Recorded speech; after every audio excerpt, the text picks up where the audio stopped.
Fight right now. What? Right. Get away from now. Hey, what's going on? security! He's harassing us. What's going on? What's going on, man? Right now. Right now. Fuck off. Right now. What you just saw was real. This stream sniper went out of his way to not only find where the streamers were, that being Valkyrae, Cinna, and Emiru, but also act so odd and weird towards them at the very end of their altercation, to the point where they had to end stream and even cancel the subathon that they were doing. This incident is very serious, so you won't see me joking at all during this video due to how this incident played out and how this stalker even came to be. But just so you have all the facts, I'm gonna start from the very beginning of what all went down. How this all started was doing a subathon with two very popular streamers, that being Valkyrae, who is a veteran streamer, and Cinna, who is a more recent streamer who is gaining a lot of popularity. These two were doing a subathon that they called a sisathon, which is just them being together on stream for an entire week straight. I'm just pulling your buttons, pushing your strings. I'm just teasing you a little bit, just, you know, poking you. Poking you. But see, if I punch you, I'm wrong. Ow! Oh! Don't. During their sisathon, they were doing all types of things when it comes to the content they were making, from collabs to even just them having fun, which is from a clip I just showed you when they dressed up and did a whole military boot camp. It seemed like a really fun experience, and on this particular day, they were collabing with Emiru, who was another very popular streamer, and they were going out to a fair type of deal. But instead of them just having fun doing an IRL stream like a lot of people normally do nowadays, they encountered this complete weirdo. Before the altercation even happened, he came to them asking for a picture, seeming like a pretty normal, nice guy. Yeah. Is that Emily? Is that? No way. Yo, can I get a picture with you? Yeah, of course. Okay. Let's get a picture. Wait, but can I rap you real quick?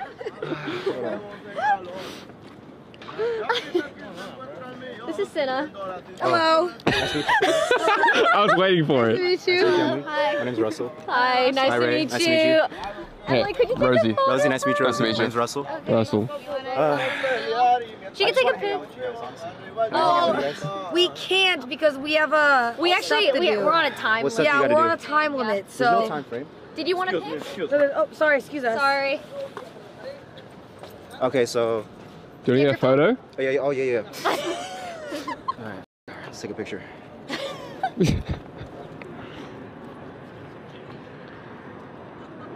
Go one, Rosie. Come on. Cute. Okay. Rosie too.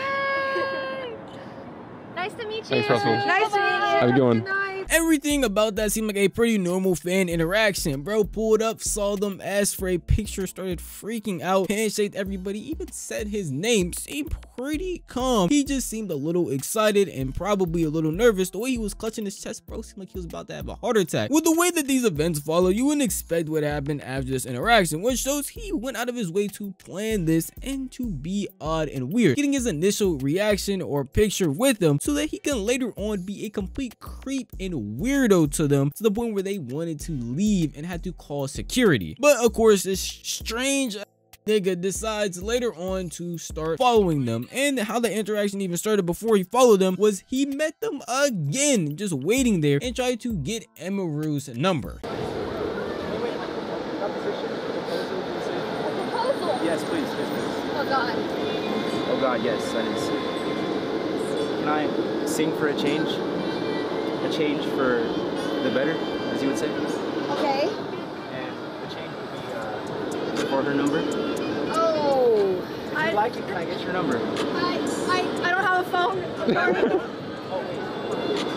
Wait, put your number in mine. I don't know how to use a phone. I'm sorry. Wait. Wait, so I'm gonna keep following her. Huh? I'm gonna keep following her. Not another one. I know. You're gonna have to get in line. There's too many stalkers. That's not how you really Fuck, riz. bro, what the fuck? That's not the riz. Get behind me. Now, first things first, the many observant of you will realize his outfit completely different now. Why he went out of his way to put on a whole disguise when he's just blasting his face across the internet, I don't know. It doesn't really make any true sense. But on top of that, making a joke, if that's what you want to try and even cope calling this, saying he's asking for Emiru's number. Once they say no, that's not gonna happen, and they try to like jokingly get out of the situation, what does this mastermind level thinker decide decide to do? Instead of just walking away like a normal human being, he decides to tell them out loud that he is now going to follow them. Again, everybody's still trying to make jokes about it, with Valkyrae running away, making a hissing noise, even their cameraman making a joke talking about some El Riz man, thinking that he would just leave eventually, because why would you sit here and actually follow them and be on that weird timing, that strange, odd, loser type of behavior? And yet he still continued to follow them, even though he was again being recorded and they were walking away out of where they were going. Ready? Looks good. I think we're just gonna go. Let's go. Oh, no, we're not.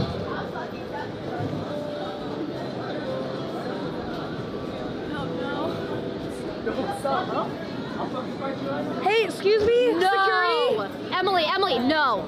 Hey, Stop! Whoa. Let's fucking fight right now. What? Right. Get away from now. Hey, what's going on? Security! He's harassing us. What's going on? What's going on, man? Right now. I'll kill you right now. Fuck off. Kill you right now.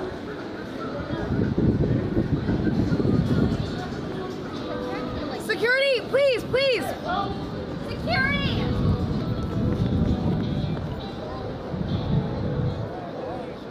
Is this guy threatening to kill us? Him. Security, guys, I got it.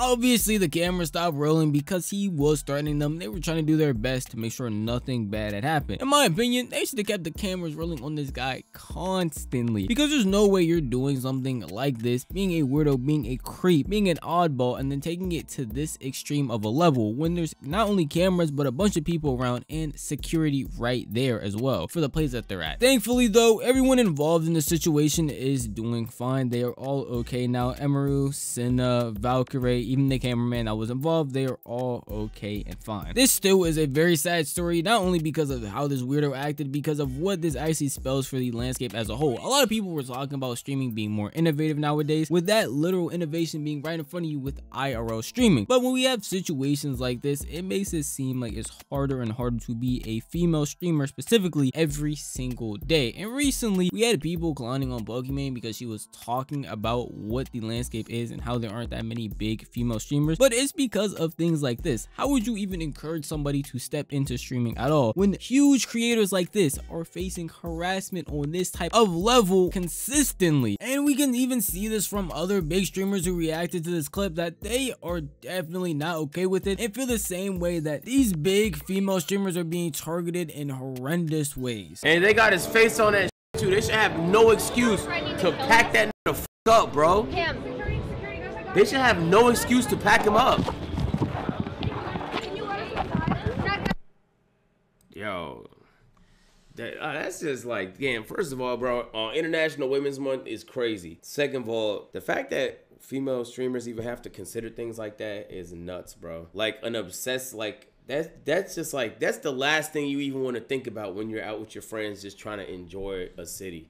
You feel me? That's so weird, bro. Like, why are people like that? Like, bro, go get a job, man. Go get goals in life. Go aspire to something. Like, no cap, you can't aspire to be something and also do that with your life. It's impossible. So if your life had any meaning whatsoever, you wouldn't be running around doing like that. We have so many stories of not only something happening in real life, but just over online with the constant harassment, constant torment that they have to face. It is literally sad to see. Even before this incident, Cinna and Valkyrae were facing some backlash for just existing. That's literally the only way I can put it. And someone was upset about that because Twitch posted the clip showing off their sisathon, and he was upset that they were just existing. When things like this are happening in a creator space, it makes it not only uninviting, but it makes it overall just hard to want to bring new people or even existing people to want to stay in a community in a certain way, even when they start to form new mediums. And I don't want to take apart that obviously, yes, this happens to male creators too, but not on the same level that it happens to female creators. And unfortunately, I don't want to make this take, but I've seen a lot of people talking about this too. Maybe IRL streaming as a whole just needs to die down a little bit more, because we have people like this, weirdos, people who sit here and obsess over women on the line in creepy ways, thinking that they might be in fake relationships with them, going out and doing stuff like this, harassing them online, and it shouldn't happen. But because it is continuously happening, unfortunately, we might have to dim the light on IRL streaming as a whole.